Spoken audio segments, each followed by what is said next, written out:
Hello and welcome to the Avatar: The Way of Water summary. The movie opens with Jake Sully narrating his modest and tranquil life as chief of the Omaticaya clan and raising a family with his wife Neytiri. His family includes his sons Nedium and Loak, his daughter Tuk, his adopted daughter Kiri, born from Grace Augustine's unconscious Nasik's avatar, and a human boy named Spider, the offspring of Miles Quaritch, who was born on Pandora but was unable to be brought to Earth in Cryosta. While Neytiri distrusts Spider because of his human heritage, Jake can embrace Spider as his adoptive son.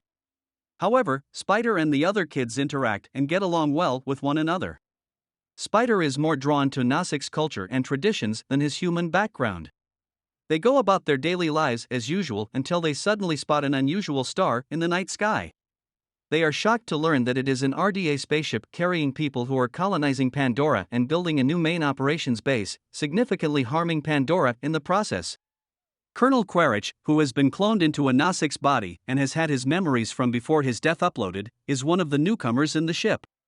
Quaritch is therefore unable to recall his death at Jake's hands and is instead only able to recall the past and his vengeful mission to kill Jake.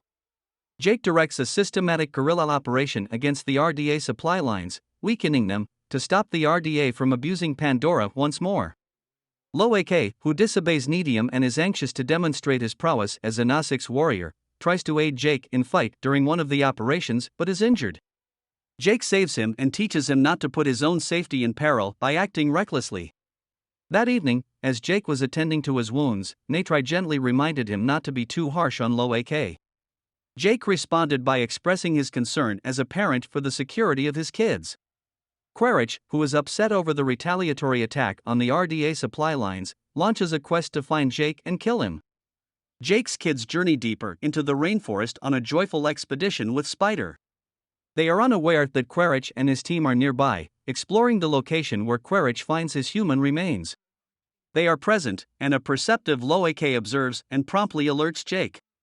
Jake's kids are taken prisoner by Quaritch's group after a skirmish breaks out. Most of them are released when Jake and Neytiri arrive in time, but Spider is captured by Quaritch, who recognizes him as his son. Within the ship, the RDA tries to force Spider to provide information about Jake, but she resists. Quaritch shifts tactics and addresses Spider as his son while also providing more information about the Nasiks in exchange for Spider's freedom on his side. Despite being uncooperative and oblivious to Quaritch's true purpose, Quaritch learns about Nasik's culture from Spider. Quaritch also had success training an Ikran flying monster to use as his vehicle.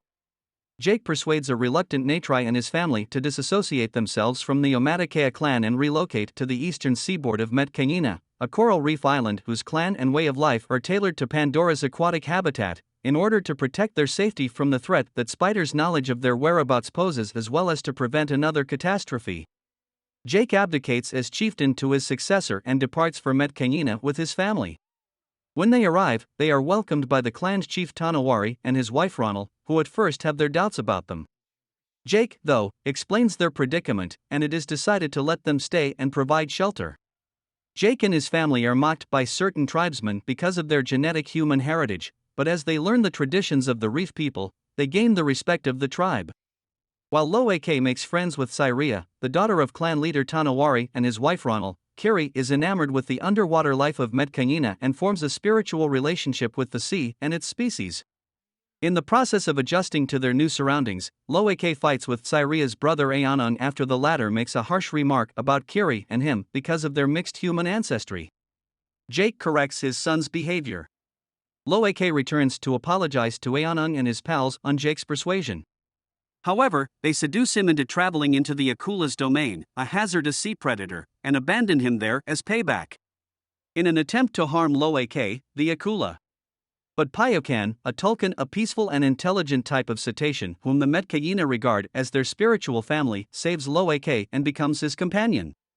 Through signing, Loak is able to communicate with Payokan and takes out the right fin of the beast with an ancient harpoon head. Following his return to Metkayina, Chief Tanawari requests that Aonon apologize to Loak for misleading him. However, Loak accepts responsibility for his actions, earning Aonon's friendship. Additionally, he is informed that Payokan is an outcast within his race. While visiting a branch of the Tree of Souls to meet her mother, Kiri links with it but experiences a terrible seizure. Ronald heals her, but when Jake asks Norm Spellman and Max Patel for assistance, Quaritch is able to find them in the Reef People's home archipelago. He hijacks a whaling ship that is hunting tulkuns in order to collect their brain enzymes for use in developing anti-aging treatments, bringing Spider along with him. Quaritch tells the whaling crew to wantonly kill the tulkuns in order to bring Jake out before he begins mercilessly interrogating the local tribes about Jake's whereabouts. When Loeke mentally connects with Pyukan, he discovers that the tulkun was expelled because he disobeyed his species rules and attacked the whalers responsible for his mother's death.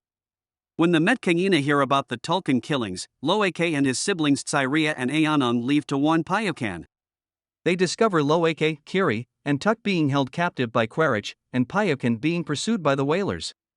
Jake, Neytiri, and the Metkayina headed out to confront the humans since their children were in danger. Jake is forced to submit by Quaritch, but when he realizes that his soul brother is in danger, Pyukan fights the whalers, starting a conflict that leaves the majority of the crew dead and seriously damages the ship, leading it to sink. Loeke and Spider are saved by Netium, who is then fatally shot. Jake is up against Quaritch, who is holding Kiri prisoner. Quaritch initially rejects his kid when Neytiri does the same to Spider, but changes his mind after Neytiri cuts Spider on the chest. As the ship sinks, Jake, Quaritch, Neytiri, and Tuk get trapped inside. As Loeke and Pyukan rescue Jake after he chokes Quaritch to unconsciousness, Kiri conjures water monsters to assist her in rescuing Neytiri and Tuk. Spider locates Quaritch and saves him, but after seeing how cruel Quaritch was to the Nasics and how he prioritized killing Jake's family over being his father and being a good man, he decides to leave Quaritch and return to Jake's family. Jake and his family decide to permanently reside with the Metkayina following Netium's funeral.